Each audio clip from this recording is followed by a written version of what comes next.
Hello everybody, I'm Conquering History Games and welcome back to the big part 10 of my United States of America campaign here at Hearts of Iron 4, The New Order. So big news, the South African War is going well.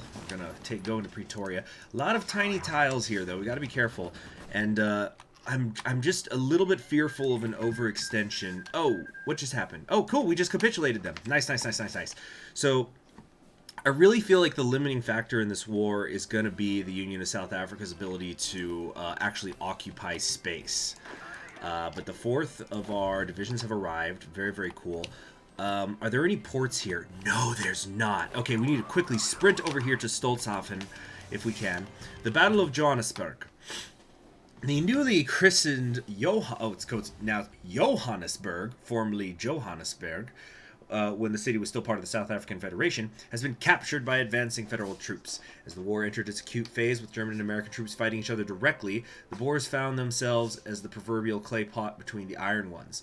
The newly established Boer Republic was immediately invaded, and despite the trickle of supplies from the Shield, the Federation was able to break through the border defenses and directly push for Johannesburg in their effort to force the insurgent state to capitulate. As the second most populous city in all of South Africa, Johannesburg was heavily garrisoned and protected, but it proved to be too little to stop the advancing attackers. The fortifications were torn down by heavy bombing, which were immediately followed by a general offensive. Despite the valiant efforts of the Boer soldiers, they couldn't resist the impetus and were forced back to the city center. There they found many defensive positions sabotaged by ANC partisans, which eventually forced the commander to surrender. With the fall of Johannesburg, the Boers have lost not only their largest settlement, but also their only developed industrial sector, effectively crippling their war production. This will make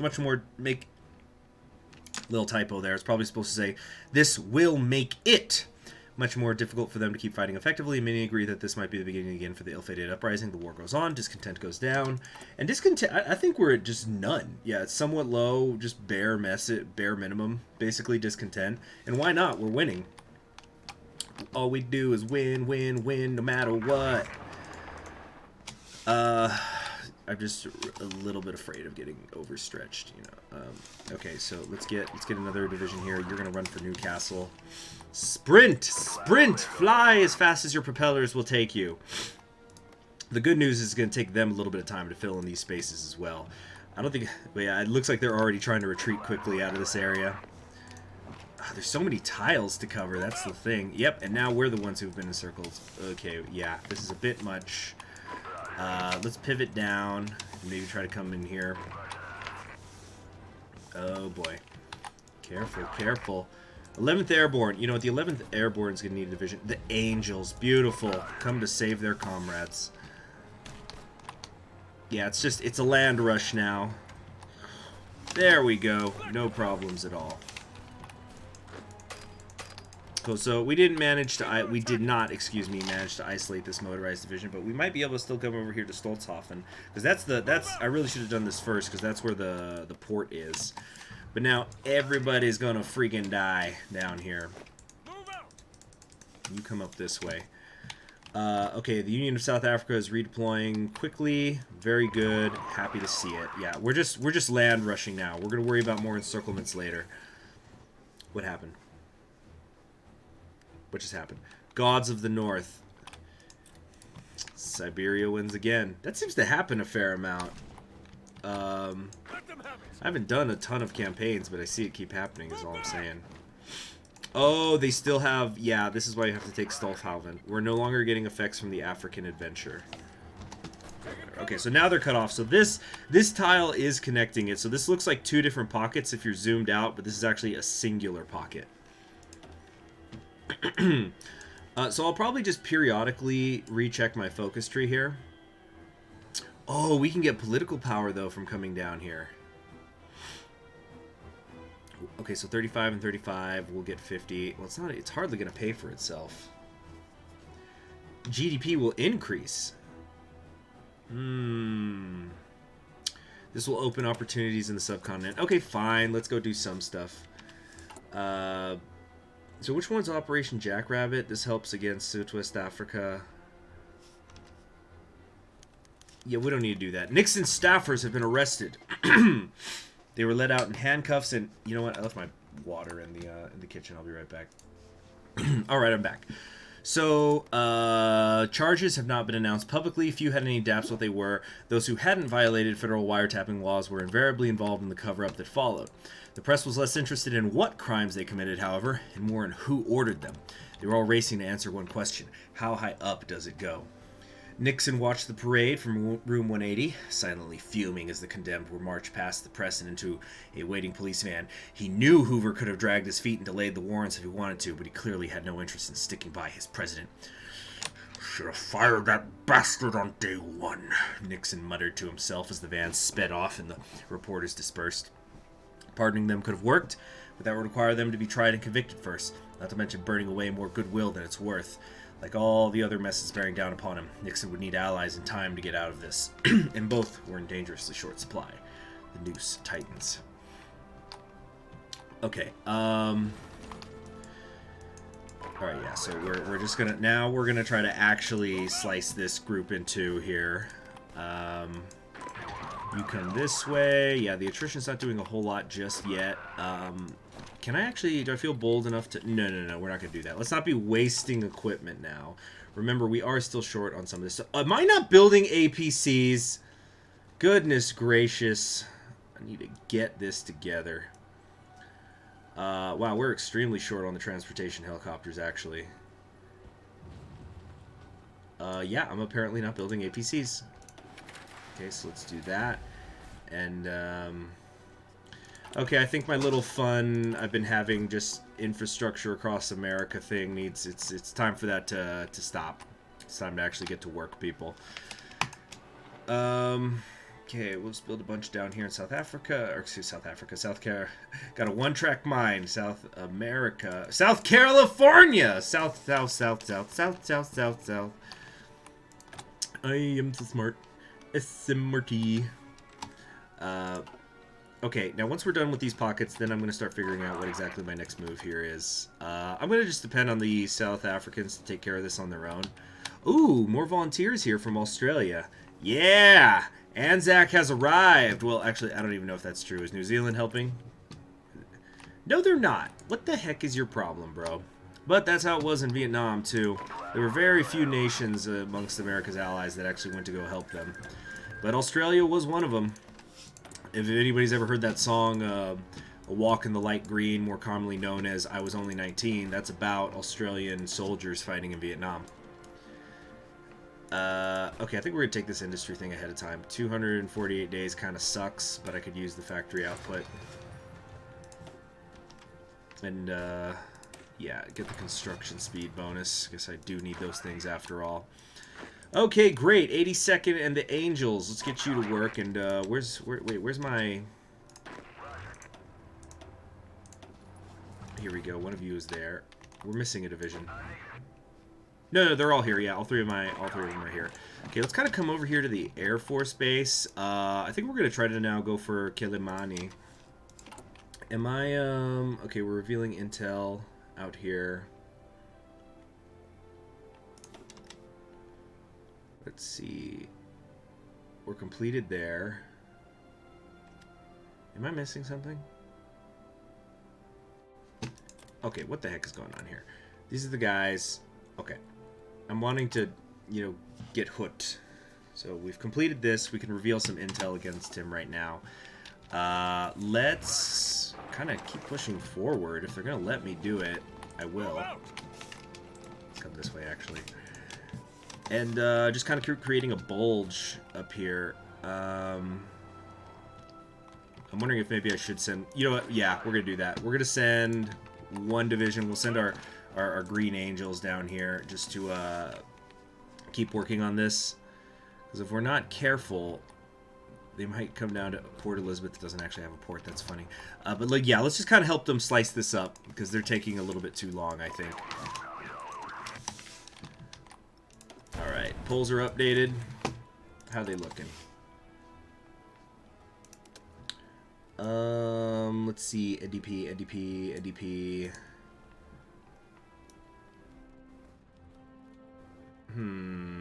RD. Because the thing is, I don't think you get to choose the president. It has to be via, you know, just however the campaigning is gone. It's not just clicking a button. But the RD's got to lose. Like, Nixon's on fire right now. In a bad way. Yeah, on fire. It's like, you know, the I'm on fire. It's a good thing. No, it's more like he's poisoned right now. He's poisoning the party. This whole thing. So once we start to actually run into some resistance again, which, oh boy, can somebody please come support me? I'm getting really nervous with this corridor. Oh yeah, slicing and dicing, baby. The fall of East London. Despite the increasing involvement of the United States, it seems the scales are tipping in German favor. Well, that's awkward. Today, the Africa Shield managed to fully occupy the city of East London after a string of defeats. Okay, well, this is all lies. It's just because nobody's out here. The American commander in South Africa has vowed to free the people from the National Socialist yoke, and already rumors are starting to circulate about heavier investments in the war, but this defeat is drawing heavy criticism for how the American expedition was ill-prepared for this conflict. And many doubt that the tides of war will change. This is the end of freedom in Africa. So we just took some, we took some negatives there. Advisors to a cause. In the wake of the German Civil War, Albert Speer's government has sent us a request. Ooh, a request. Knowing we have extensive military knowledge, they've asked us to send over some more experienced advisors to help them in winning against the opposing forces. However, are we certain we want to help one of the Nazi factions? While Speer's regime is the most likely one to be friendly to the U.S. and the OFN, they are unlikely to win, as well as the fact that it would be politically expensive to convince House and Congress to be on board with the idea. Not only that, the people likely will be unhappy that we would be openly supporting a fascist regime, even if it could potentially be a major boon for us. Yeah, we're going to do that. Get the government to send advisors. So does that mean we can send them volunteers now? No. Yeah, I keep getting a lot of requests to do a Speer Germany. Sounds like he's that's the most fleshed out path in terms. Well, maybe fleshed out's the wrong word because the other ones are fleshed out. I should say it's the most potentially diverse path. Is what I've been picking up via osmosis because there's a lot of different ways that it could go down, including a potential communist revolt, which is wild. I don't think I would do that because it sounds like it's not an actual path that they've fleshed out in the sense that like it has a focus tree or stuff, but it's something that could happen, which is interesting. Just that option's there, I find fascinating. Kind of like how the ANC, you know, rises up in South Africa. Is it viable? No, but that it's there is interesting. Okay. Yeah, we're doing just some open field running out here. Turns out when you kill the Boer Republic and 24 divisions disappear from the front line, you got a lot of open space. The Quelimane Uprising. After a string of defeats suffered by the numerically inferior Ostafrican colonial forces, today the Eastmost African Reichskommissariat and de facto leader of the Africa Shield was forced to take an even worse humiliation as American forces entered Quelimane, the colony's administrative center and seat of power of Reichskommissar Hans Hüttig. The city had been turned into a veritable stronghold. What the garrison didn't suspect, however, was an enemy from the inside. Though it's unknown whether they took contact with the besieging army or if they acted on their own, partisan movements all throughout the city's many concentration camps and slave quarters launched a full-scale uprising, slaughtering their jailers and breaking free, spreading chaos and panic in the German quarters of the city. This distraction gave the attackers the perfect opportunity to strike, and despite taking heavy losses, they managed to dislodge the garrison from the outer bastions and enter the urban areas. The last sector to fall was the fortress complex of the Central Administration Compound, which had been riddled with booby traps and death zones. Over 600 soldiers died to take the building from the few dozens of fanatical German SS barricaded there before military engineers and flamethrower teams were sent in. It was a vital hub for the colony and hosted several industries fundamental to the war effort. The victorious occupants were reportedly shocked by what they saw in the countless mining concentration camps and slave factories, where tens of thousands of desperate men, women, and children lived in abject poverty and starvation. Many were moved to tears as some of the weakest ones died before their very eyes, crying of happiness for being free at last. Reichskommissar Hüttig managed to flee the city and has sworn to avenge the defeat with the lives of all Amerikaner in the city, but some doubt the factability of such a claim, and yet the war goes on. Okay, let's come back here and grab this tile real quick, and then we're going to keep going, although I probably shouldn't. Okay, no, they got motorized divisions coming in. Ah, the joys of giving them some equipment. Let's head out here to Fort Victoria. We're going to try to widen this corridor. You know what, let's actually get away from the coast. Let's drive in a little bit. Stop making this line so thin. It's kind of just... There we go. I'm just doing this so I won't have to actually manually do it anymore. So East London. What are you guys doing? Just send these guys down here to this tile. Many tekel a parson. Is that a Hanukkah reference? Or what is that referencing? Senators Johnson, Bennett, and Speaker of the House McCormick sat across from President Nixon in the Oval Office. The tension between the three congressmen so thick you can cut it with a knife. All the formalities had been dealt with, so all that remained was their assessment of how the upcoming impeachment trial would go. McCormick was the first to break the ice. The situation on Capitol Hill is, to put it bluntly, sir, gloomy. Nixon's brow furrowed. Damn gloomy? Yes, sir, McCormick replied, not missing a beat. When the articles of impeachment are read before the House, there's no question as to which way the vote will go. As for the Senate, Johnson took over where McCormick left off. In the Senate, you'll need, 34 votes to acquit? You'll probably get 12, maybe 15 if you're lucky. Even if I put the fear of God into every senator on the floor, you'd never hit 34. And which way would you gentlemen vote? Nixon asked the senators. They stared down at the floor, their silence betraying their intentions. But McCormick, because Bennett and Johnson are in the House, so yeah, that sentence is correct. Never mind. For a brief moment, a maelstrom of rage seemed to brew behind Nixon's eyes, but it vanished as quickly as it appeared. The rest of the meeting was rather unremarkable. The senators departed the White House into a swarm of journalists trying to glean a hint of what went on in there. Nixon, however, would not reveal his thoughts on the meeting until he sat down for dinner with his wife and daughters that night. Girls, we're moving back to California. California, here I come, right back where I started from. Okay, I am so overexposing myself. Hard Hat Riot breaks out in New York. So, America must leave South Africa immediately. Bro, we're not even in South Africa. We're so far north. No, that's not true. We got fighting down there. So the students are saying war's good for nothing but the pockets of death's business-suited merchants. Neither rhetoric nor propaganda can sway their commitment to peace and love for all men. City's working men agreed. This I like. This is based on a real event, and it's not talked about enough. Because everybody just talks about the anti-war movement in Vietnam, but there were definitely pro-working people, and they were working class people, but pro-war people, and they were working class. And that's what I think this event is referencing. Amongst their most vocal is Peter J. Brennan, president of Alliance of New York's large construction and engineering unions. To a man, he and his fellow union men agreed America had a moral obligation to protect democracy from fascism and encroachment, not just at home, but also abroad. Dissent from the war effort was tantamount to treason, so with their hard hats, old glories, and steel-toed boots, 200 construction workers coalesced into a counter-protest in Federal Hall to profess their unconditional patriotism. When it broke, or open wide as a gatekeeper does when bribed, order had collapsed into bouts of naked assault.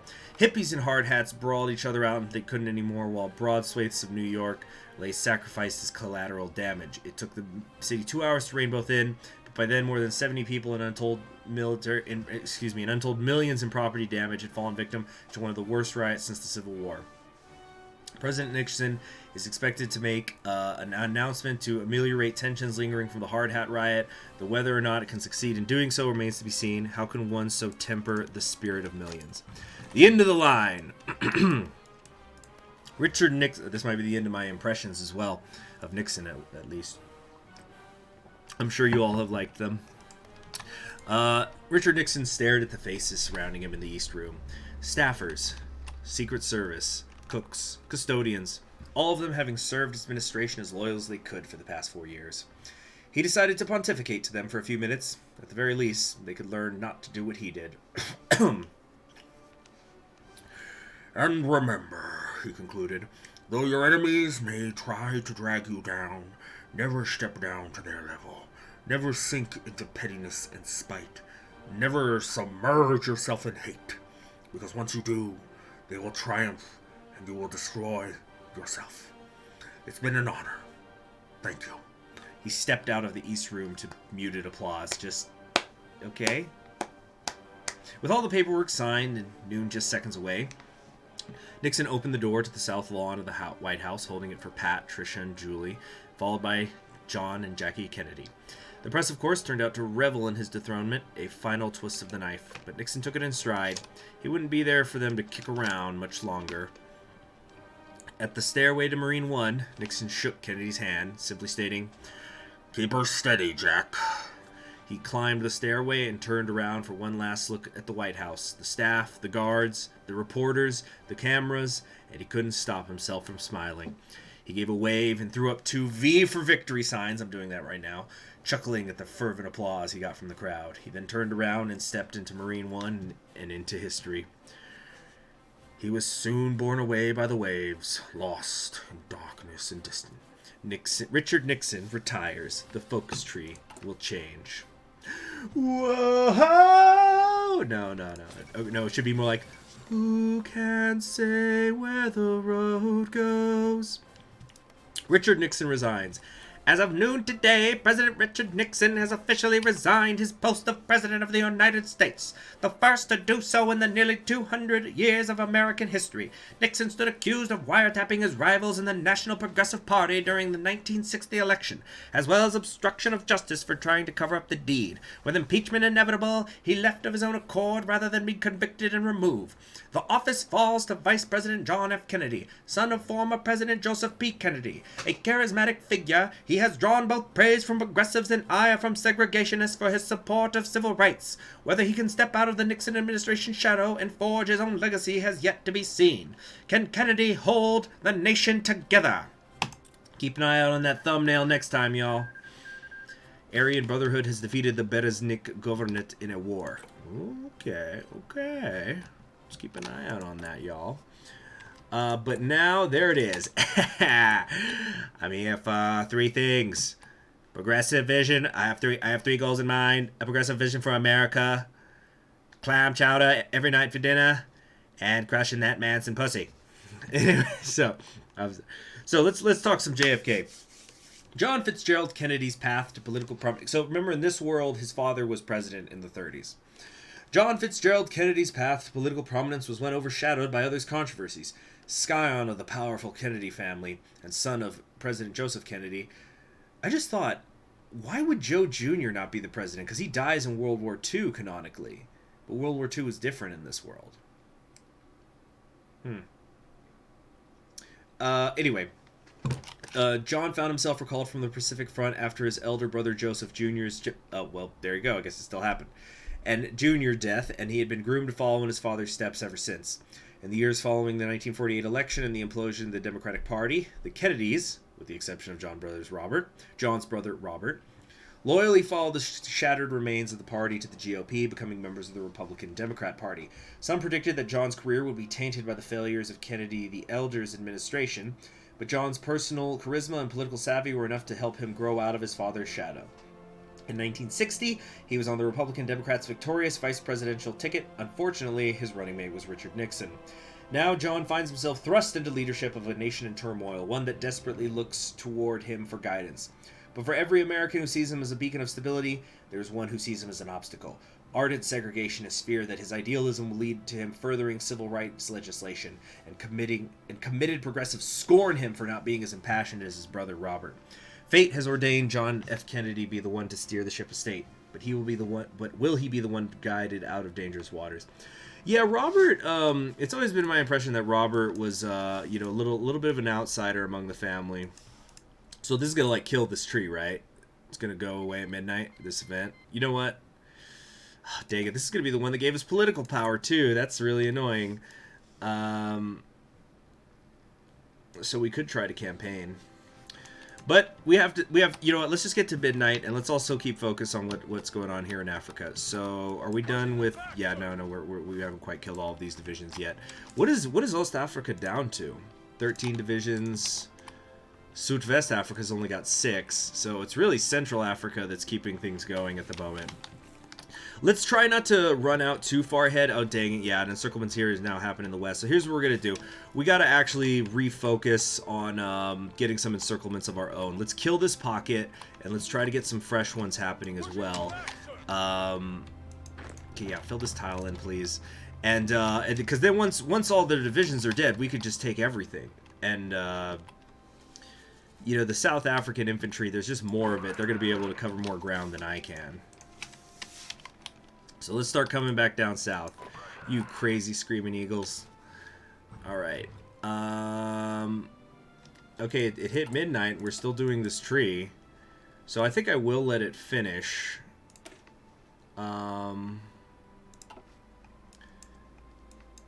Okay, so it doesn't look like there's any sort of like exclusive things out here. How many more days? We got 21 more days of recognizing India. I don't see what all of these do. Not all of them are showing. Like the Brighter Future and Eagle Soars, it doesn't show. But a lot of these are basically just giving bonuses to us. More stability and things like that. So we probably... It basically seems like this is just where you heal the nation from the Nixon stuff before you actually get started on, you know, doing things.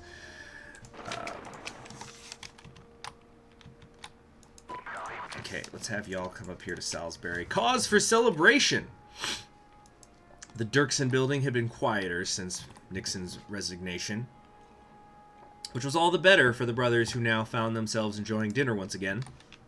The now President Kennedy sat together with his brother Robert, who still served faithfully as his chief of staff. I'm proud of you, you know. The circumstances aren't ideal, but I can think of no better man to be president right now. Robert could barely contain his adoring smile. Think of all the things we can finally accomplish. Oh yeah, I was going to say earlier, I did once read a biography of Robert Kennedy, and yeah, so it basically seems to come down that he was more of a mama's boy than the others, so that's why he kind of did his own thing, and I guess that's like, it becomes exaggerated in this world. Come on, Bobby, you're embarrassing me, chuckled John, who beamed nonetheless. But thank you. I know I can always count on you. Always. Like, I'd leave you for the NPP or anyone else, especially when you're about to give this country the change it so desperately deserves. Robert's enthusiasm, seemingly infectious, prompted more laughs from his brother. Ha ha! Now, we have a lot of work to get through before we can set things in motion. His look became more serious, more determined. The party's image is somewhat tarnished at the moment with the Nixon fiasco, so I've arranged some trips across the country to show up support. At this, he reached into his pocket and pulled out a long itinerary of events and dates in various states and cities and handed it to Robert. Of course, we do have the election to worry about. Robert frowned before reverting to smile. Come on, Jack, I suppose we can just enjoy this meal before your big tour. You've earned it. And so the brothers sat for a while longer, enjoying their food in peace. As the time finally came for them to leave, Robert quickly glanced at the list and noted his brother's first destination. He smiled at his brother one last time before they departed. I know you'll do great, Jack. I'll see you when you get back from Dallas. A fond farewell. Things are great, and they're always going to be great. And you know what's really going great this war? So yeah, we kind of have two of our divisions meeting up at Salisbury. The airborne divisions down here, we're kind of trying to just mop up the last of these divisions that are stuck down here. I think we're going to have to send these guys down to East London because this is getting really annoying. The South Africans can't seem to freaking figure it out. I think we need to reprioritize coming over here to Southwest Africa. Or maybe kind of get an encirclement along the way, kind of come down here to Mount and Ganzi and then south. The Battle of Salisbury. The front has definitely shifted in favor of the OFN coalition. Salisbury is the largest settlement of the former British colony of Rhodesia. The city was prepared for the siege. The enemy was too strong. German soldiers were felled by surprise bursts of their own HMG, and the rest were crushed between the Hamel and the Anvil as the South African infantry launched the final offensive. Hans Guten is disappointed by the failure to defend the city. He also threatened the occupying forces to abandon the city immediately or suffer the consequences of their hybris. Despite his boisterous claim, all observers agreed this is an important victory for the OFN, yet the war goes on. So we're getting political power, we're getting stability, we're getting war support, lots of good things going on.